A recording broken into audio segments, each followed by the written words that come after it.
Kamusta po kayo? Ang sarap po ng tulog ko. Ang Ah, sarap po ng aking snore and laway. nag-snorkeling ka sa bed? Anong lulutuin niyo? Adobo. Adobo? It's Filipino adobo and pancit canton. Taga saan ka? From Germany. Marami ka ng ano pala ito.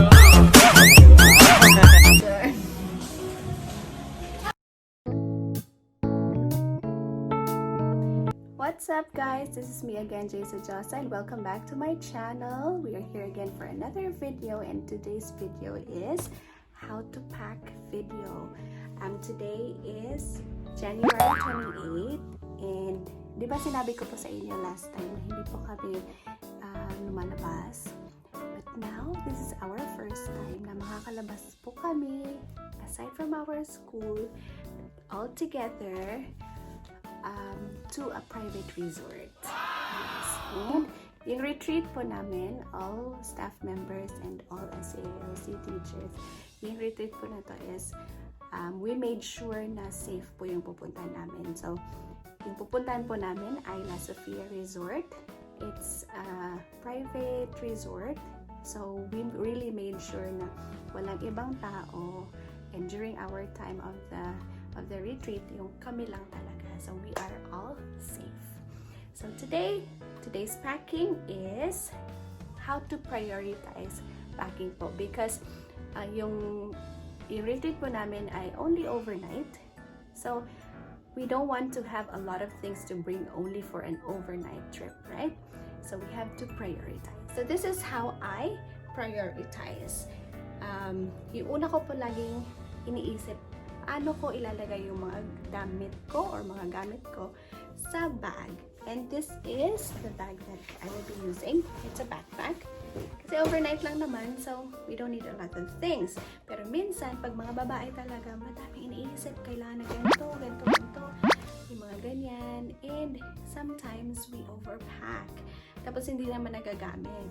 So, ang ilalagay ko po una is yung damit na pang tomorrow pa uwi. Yun po yung last ko na ilalagay sa pinakamalalim ng bag ko. And then, the next one is the swimming. Sorry, not swimming. The next one is the pantulog clothes. Yung dala ko naman pantulog is yung pajamas. Hindi po siya terno, so mag-separate. A t-shirt. Ang t-shirt po ay in case na mainit. Nagdala po ako nun. So, in case naman po pag malamig, I have, baka aircon, masyadong malakas ang aircon, I have long sleeves naman po. So, ito po yung sunod sa ilalagay ko sa aking bag. And then, the next one is yung po pang swimming. So, I have shorts and I have a shirt for swimming. That's it. Next one is, we have the towel. Yung towel po na dinadala ko usually is only this size. I don't want to bring a big one since it's a resort, so I'm pretty sure they have extra towels. And one for my hair. Just for extra. Ito po for the body, for the face and the body. Ito naman for the hair. So, para compact lang yung pagdala niya, pwede lang siyang ma-squeeze in. Of course, I also have my undies and my bra. Dito ko na po siya nilagay. And hindi po ako nakakatulog nang walang kumot. So I always bring a blanket. And dalawa pong set ng pwede kong magamit for blanket. One is yung sarong na ganito. Alam mo yun yung pang beach. Yan, lagi kong dinadala to siya. May mga butas-butas na nga to but I still use it. And nagdala naman ako ngayon ng extra blanket just in case, you know, syempre pag maraming mga tao in one house, magkasiksikan sa bed, tapos maisipan doon na lang matulog sa sofa or somewhere else. So, magdala tayo ng restroom po. And of course, we have toiletries. I don't throw small bottles because I collect them. So, like for example, this one. Matatawa po kayo. I will explain. So first, I have my deodorant. I use tawas lang po or milku. Yes, milku powder. And ito po ay contact lens. Contact lens ko po ay na-expire na. So, tinapon ko na. This part over here is for feminine wash. And this part over here is for facial wash.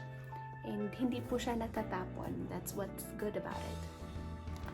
Ito po pH care. Feminine wash po siya. But nilinisan ko po siya. And then, what I place there is cream. Facial cream po na kasama na powder. Para hindi na po ako magdala ng powder. Kasi bulky din yung powder. And hindi din ako nagko-compact powder. Because I don't usually wear makeup. And this one is cologne. Hindi po ako nagpa-perfume lagi. So, cologne lang siya just to freshen up the scent. And this one is body lotion. This one, eto, hindi naman po mainit, but hindi ko na lang din tinanggal dito. This is sunscreen. Paubos na nga po siya. And next one po ay cotton buds. Eto po. I refill this bag over here, like mga 10 buds. And then cotton balls and cotton sheets. Yes, yan po yung toiletries ko. And then, of course, at the back, my sachet na shampoo. Usually po, yes, sachet na shampoo para magaan lang. Shampoo and conditioner. So, ito na po yan siya. And of course, don't forget your toothbrush and your toothpaste. Magka-separate po sila. Since pandemic, ito po, sanitizer, and I also have my alcohol. Yes. I brought, separate po siya. Itong mga to, Vaseline. Hindi po ako nag-lipstick masyado, but I use Vaseline for my lips. Sa pocket ng bag. And I have mirror. Bigay po to sa akin, which is very cute for my, I think for a birthday or for a Christmas present. And of course, don't forget your charger for your phone. And my battery pack din po ako. Nag-charge po siya ngayon. And your supply. What else? Pandemic po ngayon, you have to have your face mask. Face mask po. Very, very important. And another thing is face shield.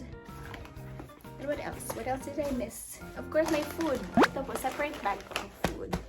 Food and an extra bag.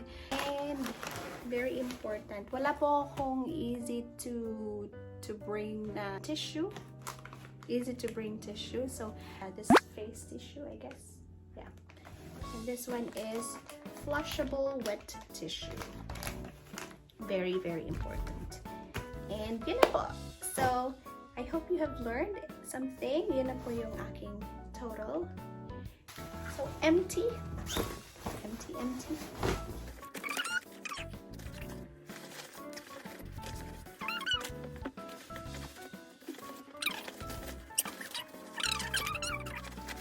Patong-patong lang po siya. Yun siya. And then, ito yung mga underwear ko.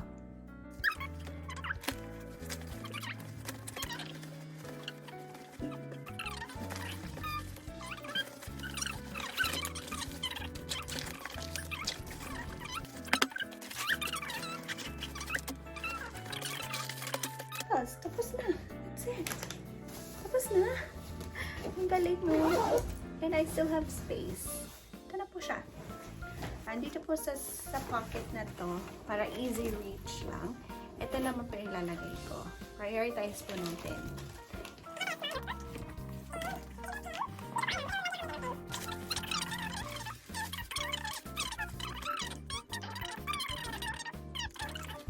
I have this inhaler, which is a mint inhaler. Peppermint inhaler. Kasi magbibiyahilo po ako. So, sa pocket po yan.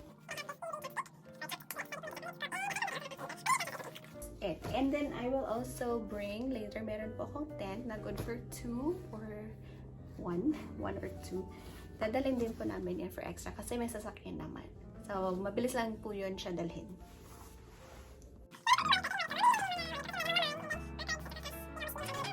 May sabon pala ako for the body. Baka akalain nyo, hindi ko na-mention. Nakalimutan ko lang. Pero, maliit lang din po siya. Ang pala akong dadalhin. This is my bag with my clothes. Tent. Sleeping bag. In case magamit kong dalawa. And then, dito po sa food bag ko, yung food extra bag inside as well. And yung mat para sa tent. So, we're ready. So, ako naman po mag-ready. Maliligo pa po ako. And I will dress up. So, I'll see you in a bit.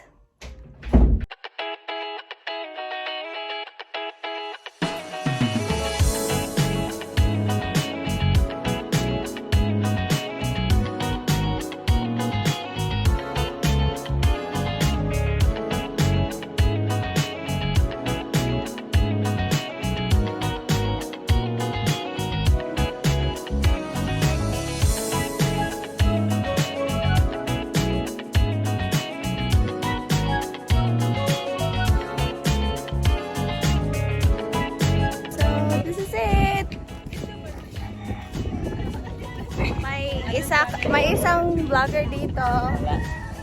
Wow! Hi! Grabe, maka-iPhone 12 sana lahat. Wow!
Kamusta po kayo?